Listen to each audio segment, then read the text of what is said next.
Okay, so we're 22 days in to this monster, and I've worked on it for 20 days because I had 2 days out to go to England to get some stuff. But up here, if you remember, there used to be a chimney here. There was another chimney over here. There was nothing to stand on here, and it was full of crap over this end. So now it's all, everything up here you can walk on. It's a vast space, and this is going to be the 2-bedroom, 2-bathroom area up here. And we've still got plenty of cobwebs up here above my head that I haven't reached yet, but we'll do those. But the roof here is now completely watertight. So that's part one of the project. And in here, as you can see, the walls in here were all soaking wet. And my theory was that all of the moisture and all the damp was coming in through the broken roof. But I was a little bit worried that some of it was rising up from the floor.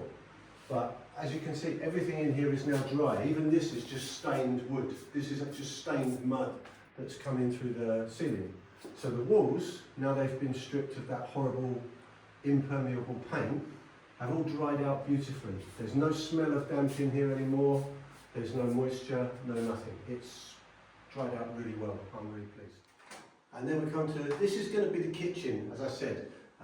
When this was the bathroom with the big hefty bath there, tiny room here, tiny hallway, small room over there, and believe it or not, in this space here, there were 2 bedrooms, both really pokey, really damp, really dark, and now it's a really nice, light, open space, and this is how it's going to stay.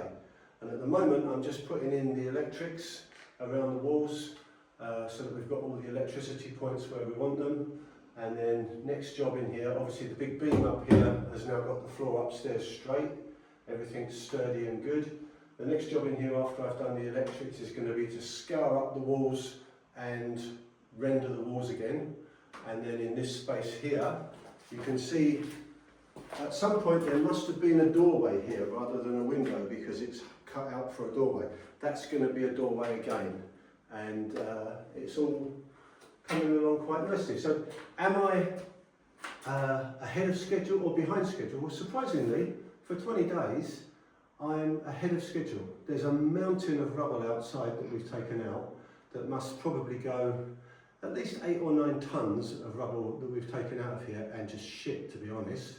But this room is going to be a kitchen diner, and I've given myself 19 days to complete this room. So this room in 19 days' time will be a perfectly functioning, tiled kitchen diner, all ready to use. So that's my aim on this. And as I say, we're very, very slightly ahead of schedule at the moment, which is a good thing. So I'm expecting something to turn up and bite me in the arse at any moment. And I don't know if you can pick this out, but this is the ensuite bathroom to the master suite. This, I think, was one time the master bedroom. Obviously, the curtains are salvageable, obviously. So all the walls in here are going to come out. And then next door, we've got another what was a bedroom, I think. But I'm going to turn all of this area into the kitchen.